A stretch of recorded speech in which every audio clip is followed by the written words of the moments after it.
எல்லா இடத்துலையும் பேசுறதுக்கு ஆள் இல்லை, மொத்தமாக பேசுறது இங்கே தான் ஆள் இருக்கிறான். தமிழ்நாட்டில் இருக்கிற இந்த மண்ணை மக்களை பற்றி பேசுகிற பயிற்சியை என் அண்ணன் சீமான் அவர்கள் கொடுத்து கொண்டிருக்கிறார்கள். நான் விஜயகாந்த் கட்சியில் 10 வருஷம் இருந்தேன். நான் தான் மாநில பேச்சாளர். அங்கே போய் ஒன்றும் பேசத்தே. திமுகவும் அண்ணா திமுக திட்டினா போதும் 10,000 கொடுத்துருவான். திட்டணும், அவ்வளோதான், வாயில் வந்தபடி திட்டணும். ஆனால் இங்கே திட்டினா கீழே இறக்கி விட்ருவாங்க. போப்பா, அப்படியே வழி தோறுக்கு பாருப்பா போப்பான்ருவாங்க. அன்பு உறவுகளே, இதுவரை வாக்களித்திருக்கிறீர்கள். 2 கட்சிகளுக்கு 50 ஆண்டு காலம் வாக்களித்திருக்கிறீர்கள்.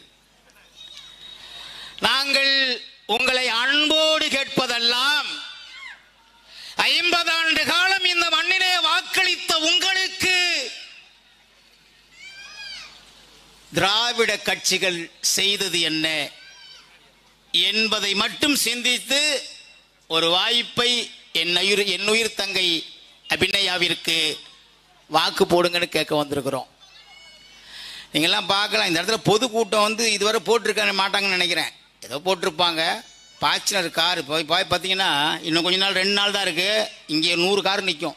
சந்துக்கு ஒரு காரு, பொந்துக்கு ஒரு காரு, எல்லாம் 50 லட்சம் காரு, 60 லட்சம் காரு.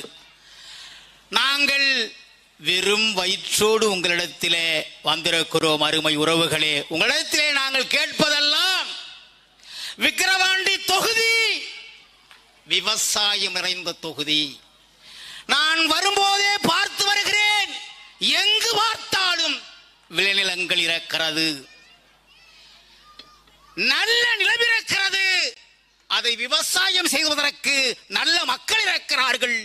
ஆனால் விவசாயத்திற்கு தண்ணியை கொண்டு வருகிற வழியை இந்த திமுக செய்திருக்கிறதா என்பதை இங்க இருக்கிற அறிவார்ந்த பெருமக்கள் சிந்தித்து பார்க்க வேண்டும். நந்தன் கால்வாய்னு ஒரு திட்டம் பல்லவர் காலத்தில் கொண்டு வந்து சொல்றாங்க. அந்த கால்வாயை மட்டும் இந்த 50 ஆண்டு காலம் இந்த திராவிட கட்சிகள் தூர்வாரி செப்பனிட்டிருந்தால் உலகத்திலே சொர்க்க பூமியாக இந்த விக்கிரவாண்டி தொகுதி மாறியிருக்கும். ஆனால் என்ன சொல்கிறார்கள்? திமுக என்ன சொல்கிறது? அப்பிலிருந்து சொல்லுது, நாங்க டிவி கொடுத்தோம், கிரைண்டர் கொடுத்தோம், மிக்சி கொடுத்தோம், ஃபேன் கொடுத்தோம், அடுப்பு கொடுத்தோம், துடுப்பு கொடுத்தோம், அண்டா கொடுத்தோம், குண்டா கொடுத்தோம். எல்லாம் இப்போ எங்கே போய் இருக்கு பார்த்தீங்கன்னா, அதிலே வண்ண தொலைக்காட்சி. அவர் சொல்லும் போது சிறப்பாக சொல்லுவார், நாங்கள் தான் வாயப்புழுந்தா அண்ட புழுவ ஆகாச புழுவுடா. எப்படிதான் இந்த மக்கள் நம்பி ஓட்டு போட்டார்கள். நானும் அங்கே இருந்தேன், நானும் அங்கதான் 10 வருஷம் இருந்தேன். என் அண்ணன் சீமான் மாத்திரம் இந்த மண்ணிலே பிறந்திராவிட்டால் இந்த முரசும் கருணாநிதி வாழ்க ஜெயலலிதா வாழ்கன்னு செத்து போயிருப்பான். என் அண்ணன் இந்த மண்ணிலே பிறந்ததின் பொருட்டாகத்தான் அறிவார்ந்த பெருமக்களை இன்றைக்கு உருவாக்கி வைத்திருக்கிறார். வேணா வாங்க, திமுக மேடை போடுவான். இப்ப இருக்கிற எடப்பாடி எங்க சித்தப்பாவை கண்ணா பொண்ணு திட்டுவான், வாயில வந்துலாம் திட்டுவான். அதே மாதிரி அண்ணா திமுக மேடை போடும், கருணாநிதி குடும்பத்தை திட்டும். நாங்க அப்படிப்பட்ட ஆள் இல்லை. இந்த மண்ணுக்கு என்ன செஞ்சீங்க, மக்களுக்கு என்ன செஞ்சீங்க, வாழ்வாதாரத்துக்கு என்ன செஞ்சீங்க, வாழ்வாதாரத்தை உருவாக்கி வைத்திருக்கிறீர்களா? நாளைய தலைமுறைக்கு இந்த மண்ணிலே மக்கள் வாழ்வதற்கான வாழ்வாதாரங்கள் உங்களால் உருவாக்கப்பட்டிருக்கிறதா என்பதை உங்க வீட்டு பிள்ளைங்க நாங்க பேச வந்திருக்கிறோம். எல்லாரும் தயவு செய்து உள்ள இருந்தா இந்த டிவி இருக்கு பத்தியா, அதெல்லாம் கொஞ்சம் நிறுத்திட்டு இங்க வாங்க. நாங்க என்ன பேசுறோம் தயவு செய்து கேளுங்க. டிவி அந்த காலத்துல போடுவான். என்ன டிவி போடுவான்? வரப்பும் வயலும் போடுவான். ஏற்கலப்பி எடுத்து நம்ம அப்பா போவாரு, ஆடு மாடு ஓட்டு போவாங்க, அங்க போய் ஏறு விழுவாங்க, நாத்து பறிப்பாங்க, அப்படி போடுவாங்க. இப்ப டிவி, யார் டிவி? எல்லாமே இந்த Kalaignar TV, Sun TV, Sun network, அப்புறம் கலைஞர் டிவி. ஒரு இது கிட்டத்தட்ட 25 டிவி காலைல 3 மணிக்கு போடுறாயா டிவிய. அந்த டிவியில என்ன நிகழ்வுன்னா, பாம்பு வருது, பேய் வருது, மோகினி வருது. இன்னொரு பிரச்சனை என்னன்னா, மாமியாவை எப்படி கொள்ளலாம். டிவியில நிகழ்ச்சி, மாமியாவை கோயில்ல வச்சு கொள்றதா இல்ல குளத்துல கொண்டு போய் தண்ணி குளிப்பாட்டும் போது கொள்றதான்னு மருமவ சிந்திக்கிறாங்க. மாமியா இவளை எப்படி விஷம் கொடுத்து கொள்ளலாம். இது நாடகம், நாடாடா இது. இதற்கு அடித்தளம் விட்டவர் மரியாதைக்குரிய மறைந்த கலைஞர் அவர்கள். எல்லா டிவி உழைச்சி வர்றவனுக்கு அம்மா ஒரு வாய் சோறு போடமான்னா இரு, இப்பதான் முக்கியமான கட்டம் ஓடிக்கிட்டு இருக்குன்னு வாய ஆளு பொழந்துக்கிட்டு எங்க அக்காவும் தங்காச்சியும் பார்த்துட்டு வேதனையா இருக்கு. சோறு போட மாட்டேங்குது.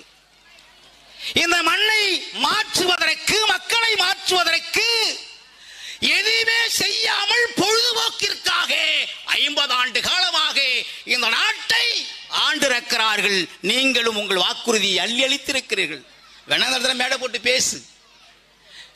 கருணாநிதி ஆக்கப்பூர்வமான திட்டத்தை இந்த மண்ணிலே நிறைவேற்றியிருந்தால், விக்கிரவாண்டி தொகுதிக்கு அடிப்படை தேவைகளை நிறைவேற்றியிருந்தால் எங்கள் கட்சி தேவைப்பட்டு இருக்காது. அதுதான் சொல்ல வர்றோம். ஒரு கால்வாய் இருக்கிறது என்று சொன்னால் அந்த பகுதியிலே இருக்கிற ஏரிகளை நிரப்பினால் விவசாயம், முப்போக விவசாயம்.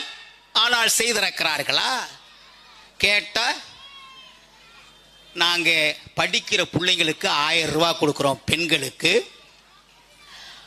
குடும்ப தலைவிகளுக்கு 1000 ரூபாய் கொடுக்கிறோம், கொரோனா வந்தா 4000 ரூபாய் கொடுக்கிறோம், 3000 ரூபாய் கொடுக்கிறோம். இதையெல்லாம் ஒரு நாட்டை மேன்மைப்படுத்துவா என்பதை இங்க இருக்கிற அறிவார்ந்த பிறகு ஏன் சொல்றேன்னா, நான் சென்னையில பேசும்போது பார்ப்பேன், ஒரு 25% நம்மால் முகமா இருக்கும். சென்னையில் பார்த்துக்கிட்டே பேசணும். இவன் இந்திக்காரனா, பானிபூரி விற்க வந்தவனா, இல்லை சமோசா விற்க வந்தவனா, இல்லை தள்ளுவண்டிக்காரனா பார்த்துக்கிட்டே பேசணும். அது பயம். ஆனால் இங்கே பேசுவதற்கு பயம் இல்லை. ஏனென்றால் எல்லோரும் தமிழ் குடி, எங்கள் இன மக்கள். அதனால் உரிமையாக பேசிக்கொண்டு இருக்கிறோம். எல்லாம் எங்க மக்க. நாளைக்கு பட்னியா கடந்து பசியா கடந்து எங்களுக்கு வேதனையா இருக்கும். நாங்க பசியா கடந்தா வேற. கலைஞர் ஒருபோதும் ஸ்டாலின் அவர்களுக்கு வேதனையாக இருக்கார். இன்னும் ஒரு கதை கேளுங்க. எங்க அண்ணன் இருக்கிறாரு துரைமுருகன். அவரு தான் நீர்வளத்துறை அமைச்சர். அவரு பதவி ஏற்றிருக்கிறாரு. தெரிஞ்சுக்கணும் நீங்க எல்லாம். அருமை பெருமக்களே, அன்பார்ந்த பெரியவர்களே, பகுதியிலே வாழ்ந்து கொண்டிருக்கிற பெரியவர்களே, மாற்று கட்சி நண்பர்களே, நாங்கள் யாருக்கும் எவரை பற்றியும் தவறாக பேசவில்லை. நாட்டினுடைய நிலைப்பாட்டை பேச வந்திருக்கிறோம். அவர் பொறுப்பேற்கிறார் நீர்வளத்துறை அமைச்சராக. நான் அமர்ந்திருக்கிறேன். ஏதாவது ஒரு திட்டத்தை இந்த மண்ணிலே அவர் நிறைவேற்றுவார், எப்படியாவது நீர்வள ஆதாரத்தை இந்த மண்ணிலே உருவாக்குவார் என்று சொல்லி நான் பார்த்துக்கிட்டு இருக்கிறேன். இவர் சட்டசபையில உட்காந்து பேசுறாரு.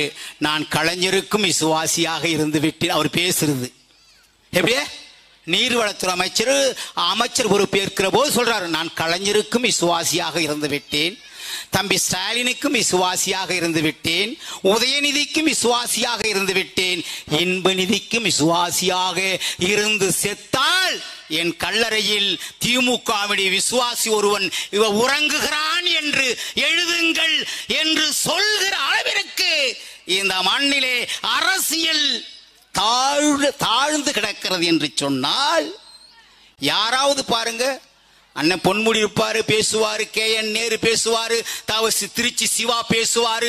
எல்லோரும் கிட்டத்தட்ட 25 ஆண்டு காலம், 1/4 நூற்றாண்டு காலம் சட்டசபையிலே இருந்தவர்கள் எல்லாம் சட்டசபையிலே பேசுவார்கள். ஆனால் யாருக்கும் கை தட்ட மாட்டான். அப்படியே போதை குடிச்ச மாதிரியே உக்காந்துருப்பானுங்க, தலையை குத்து விட்டுக்கிட்டு எதுவுமே அங்க இல்லாத மாதிரி இருந்துப்பானுங்க. அடுத்தபடியா உதயநிதி அவர்கள் பேசுகிறார்கள் என்று சொன்னா எருமாடு தட்டா தட்டா தட்டா தட்டா தட்டா தட்டா. டேய், என்ன அரசியல்? நாகரிகமற்ற அரசியல். இந்த மண்ணிற்கும் தேர்ந்தெடுக்கப்பட்ட மக்களுக்கு என்ன செய்ய போகிறீர்கள் என்பதை பற்றி பேசுவதற்கு சட்டமன்றமா, அல்லது வடை திங்கிறதுக்கு போண்டா திங்கிறது எப்ப நேரம் ஒண்ணு பார்த்துக்கிட்டு இருக்கீங்களே? நீங்களும் எதுக்கு இருக்கிறீங்க? எல்லோருக்கும் ஒரே பிரச்சனை. இப்போ ஒரே பயங்கரமான பிரச்சனை. என்ன பிரச்சனைன்னா, எல்லாரையும் சமாளிச்சிடலாம்ப்பா, எல்லாரையும் சமாளிச்சிடலாம். ஐயாங்கிறவங்க அண்ணங்கிறவங்க சமாளிச்சிடலாம். ஒரே ஒரு ஆளை மட்டும் சமாளிக்க முடியாமல் திணறி கொண்டிருக்கிறோம், திக்குமுக்காடி கொண்டிருக்கிறோம், அஞ்சு கொண்டிருக்கிறோம் என்று சொல்கிற நிலையை இந்த நாட்டிலே என் உயிர் அண்ணன் செந்தமிழன் சீமான் அவர்கள் உருவாக்கிவிட்டார்கள். எல்லாம் சொல்றான், நாங்க பெரிய கட்சி, நாங்க பெரிய கட்சி, பெரிய கட்சி, நாங்க தான் 2 கோடி ஓட்டு வாங்கியிருக்கிறோம். நான் என்ன சொல்றேன், இந்த மேடையில் சொல்லிட்டு போறேன், நீங்க பெரிய கட்சி, 50 ஆண்டு கால கட்சி, எல்லாம் சரிதான். ஆனால் இந்த மண்ணிலே தனி ஒரு மகனாக, தனி ஒரு தலைவனாக மக்களை சந்திக்கக்கூடிய ஆற்றல் பெற்ற ஒரே தலைவன் என் உயிரண்ணன் செந்தமிழன் சீமான் அவர்கள். வந்துட்டாரா? அதை மட்டும் சொல்லிட்டு போயிடுறேன். ஆமா, நீங்க இன்னொரு சொல்லிட்டு போறேன் பாருங்க. நான் வரும்போது பார்க்குறேன், ஒரு வண்டி, ஒரே ஒரு பிரச்சார வேனு 8-9 கொடி பறக்குது. 9 கொடி. இந்த கோமணத்தை கசக்கி காய போட்டிருக்க மாட்டான், அந்த மாதிரி 9 கொடி பறக்குது. என்னென்ன கொடியோ பறக்குது. வெள்ளைக்காரன் வந்தானா, வெளிநாட்டுக்காரன் வந்தானே, 50 ஆண்டு கால வரலாற்று சிறப்பு மிக்க மக்கள் நீங்கள். உங்களிடத்தில் இருந்தால் நாங்கள் நாகரிகத்தை கற்றுக்கொண்டும், விவசாயத்தை கற்றுக்கொண்டும், எல்லாவற்றையும் கற்றுக்கொண்டோம். ஆனால் கோமணம் துணியை வரிசையாக கழிச்சு தொங்க போட்டீங்களே, திட்டு போயிருப்பான்.